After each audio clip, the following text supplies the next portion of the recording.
Literary Criticism and Practical Criticism. We are discussing Traditional and Individual Talent by T.S. Eliot. And we are now going to concentrate on the concluding part of this essay. To have a recap of what we understood so far, we spoke about art and emotion as expressed by T.S. Eliot, that poetic process is compared to the analogy of the catalyst. Emotions, what he speaks about emotions and feelings, and what poetry does as an organization, and the intensity of the poetic process, and even the artistic emotion and the value of concentration. So here the objective of this chapter is to concentrate again on the theory of impersonal poetry, and the students will be able to understand the meaning of impersonality in poetry. So here the conclusion part. Okay, so when we saw that in the first part of his essay, he extensively speaks about the tradition, concept of tradition, and in the second part it is about the impersonality of poetry, which we are going to discuss in brief here in this session also. And this majorly is about the third part, which is very short and it is conclusive in nature. Okay, so here to begin with, he says, Eliot concludes by saying, quote, poetry is not a turning loose of emotion, but an escape from emotion. It is not the expression of personality, but an escape from personality. So, thus, Eliot does not deny personality or emotion to the poet. Only he must depersonalize his emotions. Okay. So, there should be an extinction of his personality. This impersonality can be achieved only when the poet surrenders himself completely to the work that is to be done. Okay, that poet can know what is to be done only if he acquires a sense of tradition, the historic sense, which makes him conscious not only of the present but also of the present moment of the past, not only of what is dead but of what is already living. So this is how he concludes his essay, or in the concluding part. Okay, what is this poet's consciousness? In part 3 of the essay, Eliot concludes that the poets are only capable of surrendering themselves to their work if they have acquired a good sense of tradition, and is not likely to know what is to be done unless he lives in what is not merely the present but the present moment of the past, unless he is conscious not of what is dead but of what is already living. Okay, so by this, he means that poets should be conscious not only of their position within the literary canon of the past, but also where they belong in the literature of the present and how their poetry is relevant as a statement of the world in which it is created. Okay, the argument made by Eliot suggests that he is of the didactic school of poetic literary theory, believing that poetry should educate as well as entertain. The article Tradition and Individual Talent sets out rules to be a great poet.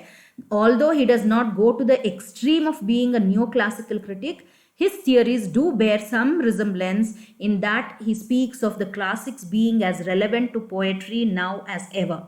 This suggests that Eliot believes alluding to classical poets who can improve the quality of the poetry. So while tradition and individual talent does argue for the originality, it does so in a way that relies upon literature of the past. This still fits with the understanding of literary modernity as suggested by Ezra Pound's statement, make it new.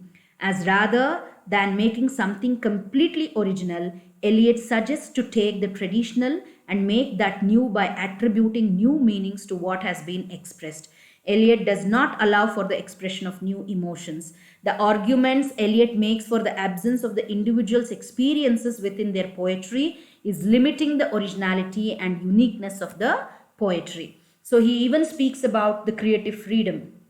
What does he say? While Eliot allows for originality in a way in which poet reacts and responds to a literary and historic tradition, he limits free expression of the self. Whilst the poets often take influence from the past, there should be unlimited freedom for expressing new ideas and emotions relating to the new material and the world in which they live. The ideas expressed in tradition and individual talent discourages poets who are less well educated and therefore could discourage naturally talented poets from creating truly unique poems. So, overall, the essay is flawed not in the expression of T.S. Eliot's argument, but in the rigidity of rules he places on a creative process, which should be free from rules and allowing for complete creative freedom. So, this essay proposes to halt at the frontier of metaphysics or mysticism and confines itself to such practical conclusions as can be applied by the responsible person interested in poetry. So, to divert interest from the poet to the poetry is a laudable aim, for it would conduce to a just estimation of actual poetry, good and bad. There are many people who appreciate the expression of sincere emotion in verse, and there is smaller number of people who can appreciate technical excellence.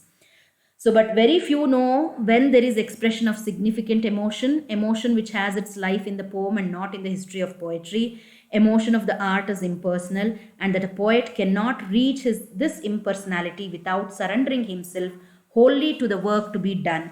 And he is not likely to know what is to be done unless he lives in what is not merely the present, but the present moment of the past, unless he is conscious not of what is dead, but of what is really living.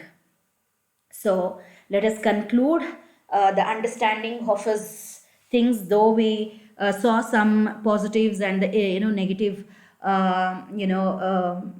impressions of his essay here. To conclude, we can say that his poetry presents his effort to harmonize the personal and impersonal poetry. In Eliot's opinion, a poet is not an individual separate from the rest of his literary history. No poet, no artist of any art has his complete meaning alone. On the other hand, he insists on a highly developed sense of facts, an objective standard, and a sense of tradition. Eliot concludes poetry is not a turning loose of emotion, but an escape from personality. It must be noted that Eliot does not reject emotion in poetry totally. T.S. Eliot has developed his own theory of poetry. He has saved English poetry from its silly, nostalgic way and has brought back its intellectual dignity. And we can also observe that he simply emphasizes that the fact that the artist must depersonalize the emotion. The impersonality can be achieved when the poet surrenders himself completely to the sense of tradition. Thus, Eliot advocates impersonality in poetry. He clearly rejected the romantic subjectivity. So, let us end this with a comment by A.G. George. Quote, Eliot's theory of the impersonality of poetry is the greatest theory on the nature of poetic process after Wordsworth's romantic conception of poetry. Unquote. Eliot changed the entire course of critical theory and practice, and his ideas have great significance. By going through all the work done by T.S. Eliot and discussing them seriously, one can easily understand other literatures and find out the basic relationships between other literary works and those of Eliot's work. This will give a big impact on literary analysis and would definitely help other future researchers who wish to study literature, especially in Eliot's way.